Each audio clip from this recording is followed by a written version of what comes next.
Hi, it's Gadget UK here again. This is 120 in 1. I spent quite a few times, a few different occasions now, taking this apart and looking at it, checking the address line. Well, I presume what are the address lines going to some of these NV ROM chips, or MV PROM chips, whatever they are. I'm pretty sure these are reprogrammable because, as I showed on the teardown of the 120 in 1, they reclaimed from other boards and things. They seem to be pretty much the same chip on all of them, a Fujitsu MSP 55LV 100S. I've done a bit of research on this. I can't for life of me find a data sheet for these chips, or how they could possibly be programmed or reprogrammed, or there's some sort of serial interface, or what. If anybody watching this video knows about these chips, has any technical information at all, any pinouts, or knows how they can be reprogrammed and read, please let me know. I'm going to continue to do some work on that, but the idea being that if we can dump these, we can scan for a particular image, say, I don't know, one of the VROMs from a particular game where I believe the game sounds corrupt, and search for parts of it, find the particular ROM, hopefully it'll just be linear there in its location in the ROM, and replace it with the working non-corrupt version. But that was with the assumption that they were corrupt. But doing a bit more research, I found some pictures of these, and just take a look at this. This is I don't know if you can see, this is a terrible glare there. See if we can get rid of that glare a little bit. Now, can you see? If you look at the pins all the way down, none of those pins are joined on that chip. Okay. And then take a look at the V1 on my board. Top right there, joined. I don't know if there's any on that side. Yeah, there is. Top left is joined. And bottom right, I'm looking at the wrong chip there. Bottom right is joined. Which I find really intriguing, because although the board is a slightly different design in that it's got a different CPU, the CPU on mine is that little flat pack, quad flat pack, whatever it is, and on the original revision they had a dip package there. But if you look at the traces for the two, they're not FPGAs incidentally, these are CPLDs I think. The traces, and I've checked these out, sorry, I've got that terrible glare again on the screen. The traces are identical. They've just done a small revision to put a different type of CPU on there. And it's the same with these other V1s. Now the program ROMs, if you notice the program ROMs, none of the pins are joined on any of those chips. And it's no surprise that every single game starts. So, you can see, it doesn't take much to work out here. There's something weird going on with these chips. I don't know whether these were deliberate, and what they've done is, V1 for example, I don't know how many megabits this chip is. Let's say it's 128 megabit for argument's sake. It could be more than that, it could be less than that, I don't know. But let's say it's 128 megabit, and the quantity of ROMs within there only takes 64 megabits. They could have done something similar to what I did with the Diagnostics ROM, where they've put the same image twice and determined, or even 4 times or something, determined, well, yes, part of it's corrupt, some of that original chip did not work, so the image is, stuffed for a certain, in a certain location within there. So then they may have used these to try and get the best case scenario, out of each of these chips, by, hard coding some of the address lines there. But bearing in mind that quite a few games on this 121 have got really dodgy sound. I'm not convinced. I'm really not, and especially when you then look back to, the photo on, on this board here, where there are none. I don't think there are any on any of these V chips. Sorry, I got that terrible glare again. None, not one. Oh, sorry, there's one there. I think there's one there that's joined, and all the rest aren't. So it's just got me wondering. I'm going to take some photos of this before I do it, but bear in mind it's just the sound, that's all I'm interested in here. The graphics for all the games work, the games all work, you can play them all to the end. Just some really dodgy sounds on NAM and one or two of the games. It's NAM really that I'm focused on, because that was why I got this cart. If I can get the sound working on NAM, and Shock Troopers still works okay, and Ghost Pilots is okay, that's good enough for me. So I'm going to do a bit of experiment with these. Like I said, take some photos as they are now, so that I can put it back as it was, but I'm just going to remove these solder blobs on a 1x1 basis. So start with the V1 chip, and I'll retest it and see what effect that has. The other thing I've just done with this today is mounted a 1000 microfarad 25 volts cap there to the +5 and across the ground, just to help with smoothing, really, because I don't think that this 5 volt power supply I've got is giving out a particularly clean 5 volt signal.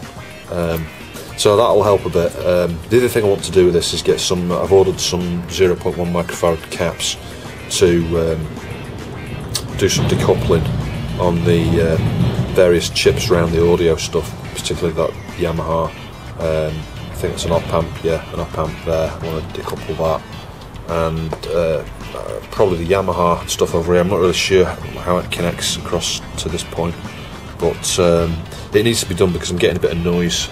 Ultimately, I'm better off perhaps doing the second revision of the audio mod, where you get a couple of transistors in there to amplify it.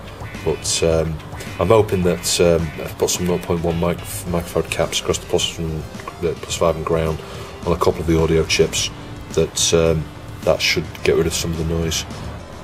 Okay, a couple of things with this cart then. After changing those solder blobs, I actually removed them all, tried it without any, and it made a bit of a difference, I've got to admit, but I'm not really 100% sure what difference. It's, you know, the crackling on NAM seemed to tighten up a bit, and it just crackled right at the end instead of sort of part way through. But what I've done is I've cleaned up all the pins on all of these as best as I can. I retried it, still no difference. So I'm doing continuity checks on these pins.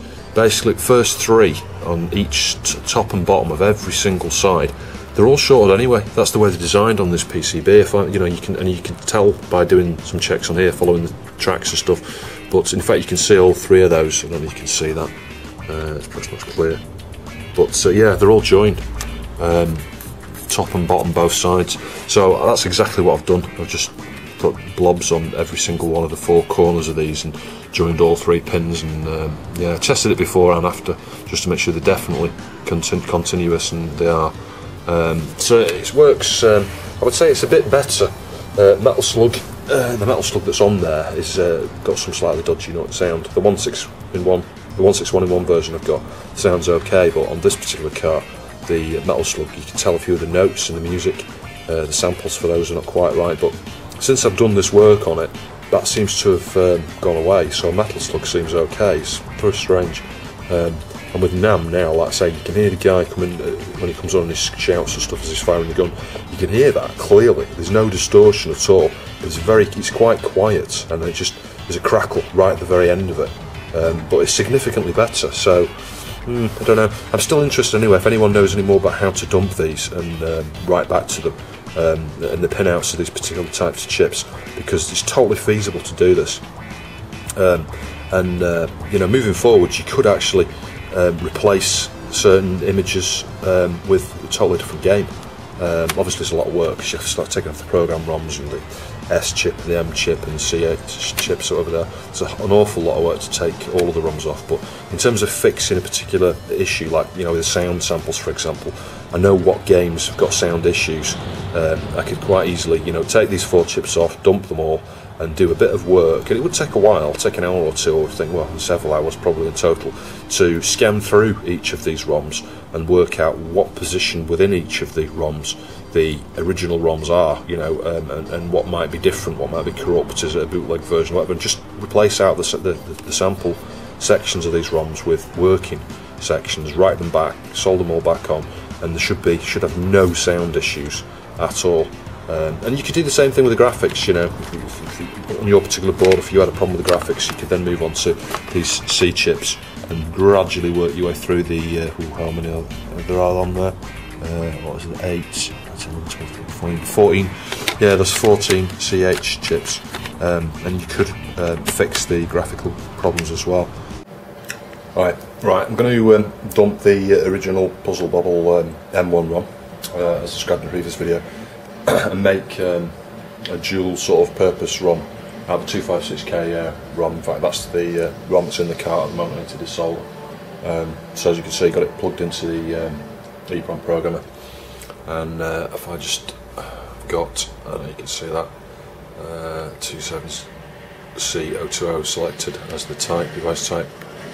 Just click read.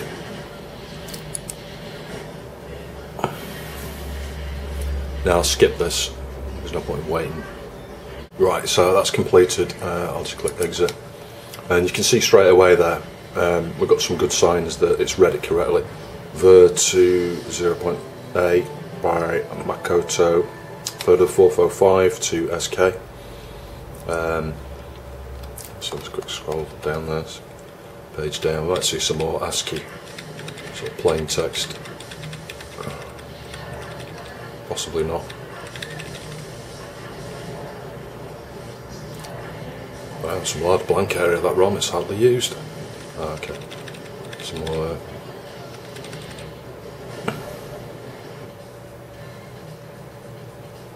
Near the end now, I think. Right, okay, so anyway, I'm now going to merge that with the Diagnostics ROM.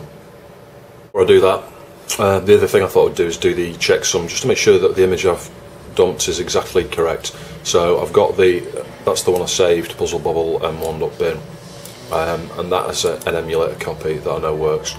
And if I do a comparison, so as you can see, comparing the two ROMs, starting off at 0, that's correct. One ROM, the Puzzle Bobble ROM, the original one, is 64K, it's not even 128K. So, you know, just thought I'd mention that. Files match exactly, so that's great. That shows that, yeah, what I've dumped is correct. There's no issue there writing that back onto a 256K chip. So I'll do that next. Right, so I've got my Puzzle Bobble ROM. That's 128K. The original was actually 64K, so that's duplicated twice already, sequentially, to fill that first 128K.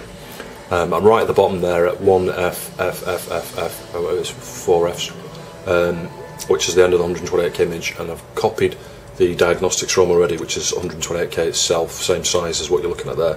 And if I now paste that, Control F, and then hopefully, it might take a few seconds to do that.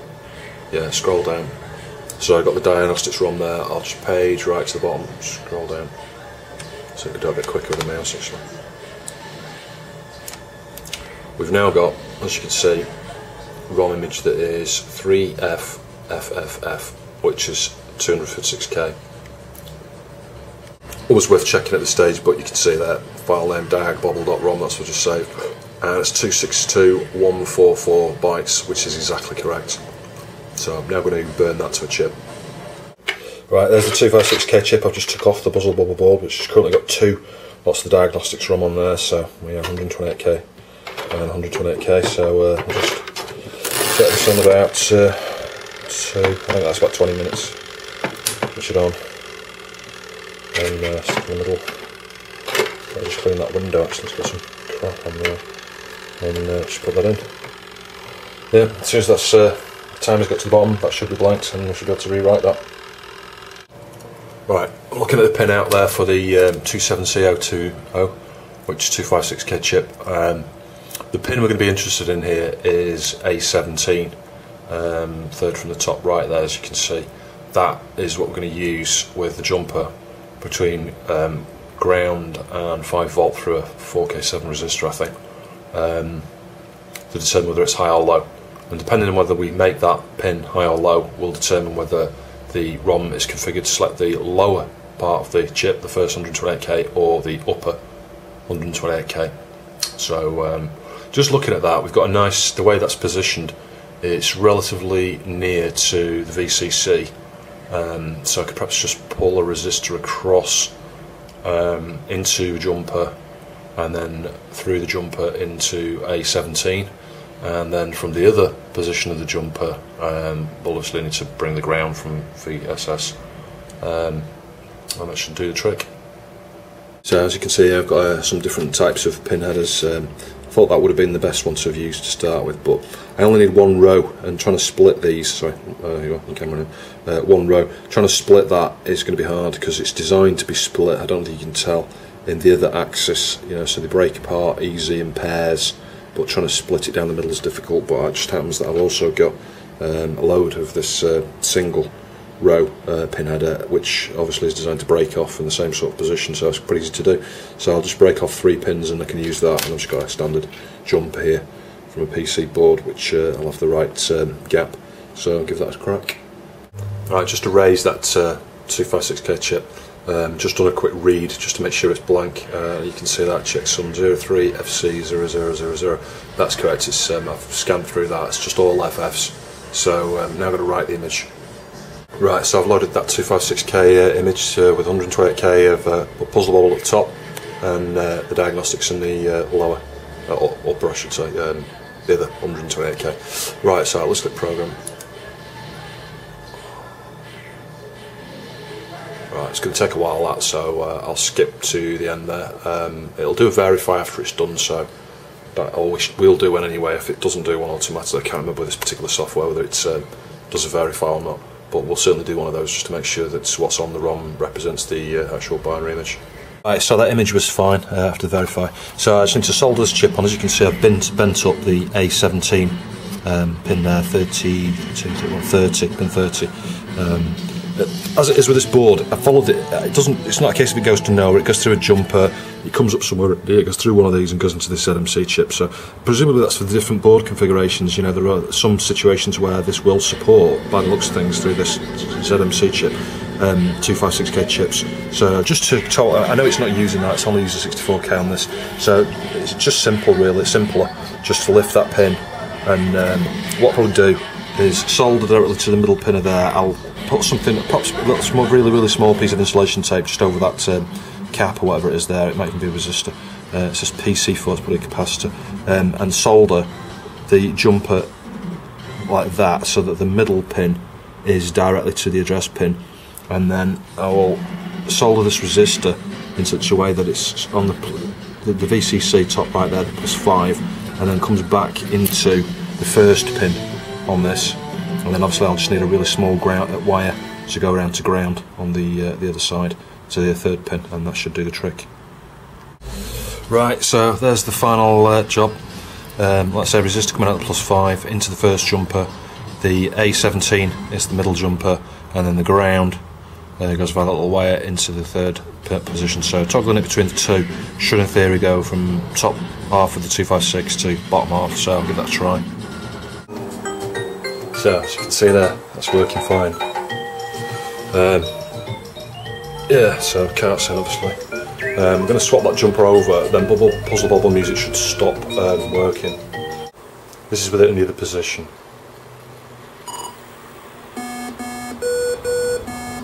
So that to me says that's the diagnostic mode. Just to prove that, I'm now testing the sound.